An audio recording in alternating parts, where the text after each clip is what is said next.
Oi, gente, Roberto Rilubiscaro aqui, final de outubro de 2025 e a HBO Max agregou ao seu catálogo o Jogo da Invocação, que em inglês se chama All Fun and Games, algo como tudo diversão e jogos, mas esse filme não tem muita diversão, ele é genérico e tá assim do frio pro morninho, né? É um filme que funciona meio como pano de fundo. Mas antes de falar sobre, eu gostaria de convidá-los a se inscreverem no canal Robertando, curtir os vídeos, compartilhá-los, agradeço bastante. A história se passa na cidade de Salem, que por si só já seria quase suficiente para você justificar quase qualquer assombração que aparecesse lá, porque é a cidade da caça às bruxas, né? Que houve todo aquele julgamento, aquela coisa toda, só que o filme, que tem 1h15, ele é abençoadamente curto, mas me pareceu um pouco mais longo em termos de senti-lo, né? Porque eu achei ele um pouco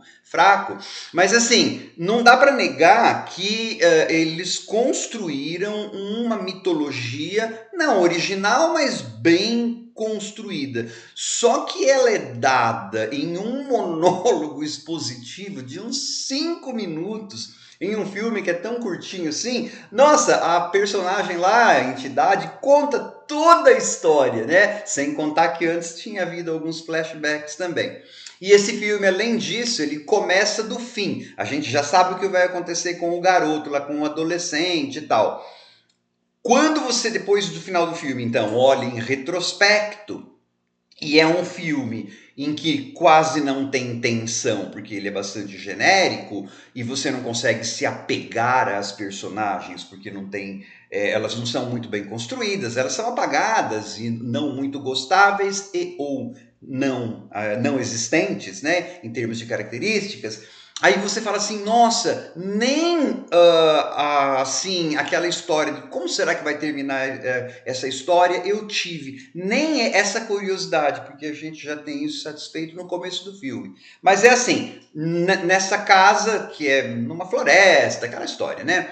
Moram dois adolescentes e um garotinho com a mãe solo, né? O pai foi embora, então eles têm raiva do pai. Os dois adolescentes, um menino e uma menina, vivem as turras, vivem brigando, e no dia, e eles acham, o menininho, acham a faca na floresta lá, feita de ossos, e também acha um diário. Ele lê a inscrição que tem na faca, lê em voz alta e começa a ficar ouvindo vozes, ou seja, tem um demôniozinho possuindo este menino. Naquela noite, a mãe teria que trabalhar um turno extra, fazer hora extra, e faz com que os dois adolescentes fiquem, a contragosto, fiquem cuidando do irmãozinho, só que eles queriam ir a uma festa. Os adolescentes brigam e ela, mãe, faz uma coisa que a gente entende que é uma conveniência do roteiro para a história, mas em termos da situação é uma das muitas decisões estúpidas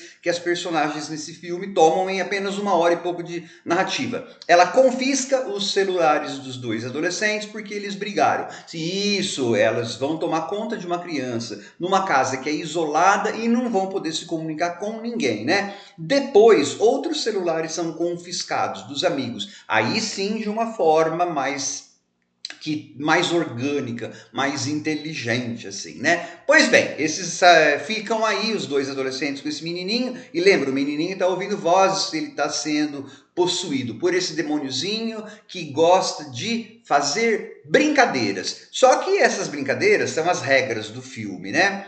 Esse filme não tem muita regra e também não tem muita assim. Tem uma alusão a um relacionamento, mas isso se esvai.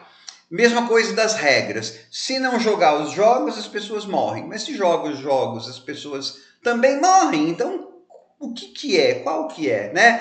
Mas o menininho fica fazendo aquele monte de adolescente que, assim, não tem nenhuma expressão, só tá lá para morrer, ficar falando lá, eu jogo, vencerei, e se vocês não fizerem isso, eu vou ligar para mamãe e contar. Eu pensei, como que você vai ligar se a tua mãe confiscou o telefone? Da onde que você vai ligar? Ah, os outros adolescentes ainda tinham, só se eles emprestassem o telefone pro menino. Mas enfim, pensei que era só dar um tapa na orelha desse moleque. Mas beleza, o demônio daí vai passar, até por necessidade narrativa, né? Para o irmão mais velho. E aí então começam os jogos de verdade, né? Pega-pega, esconde-esconde. Só que esse menino, esse adolescente está possuído pelo demo, lá pelo demôniozinho, você vai depois descobrir o que é, e começa a matar as pessoas. Tem poucas mortes, tem na hora da brincadeira de esconde-esconde, fica parecendo um filme slasher, mas as mortes, elas, porque é um filme de baixo orçamento e morno, então não tem muita morte, e também não tem, elas não são elaboradas, elas não são nada. E você não se importa com aquelas pessoas, né? Porque elas são ou cifras, né? Ou elas têm características não existentes, inexistentes, ou elas são, sei lá, antipáticas, ou enfim. Eu ia vendo o filme, mas sabe quando nada registra, nada funcionava para mim, nada dramaturgicamente funcionava. Tem uma cena até de um celeiro que sobe, depois cai alguém do celeiro, que parecia que eu estava vendo Sexta-feira 13, 3, né? Que famosas do celeiro lá. Mas o 3 ou 4, já nem lembro mais, acho que é do 3. Eu falei, tal, a pessoa que dirigiu as pessoas, é um filme de estreia. Tem um bom repertório de terror, parece, mas enfim, gente, é bem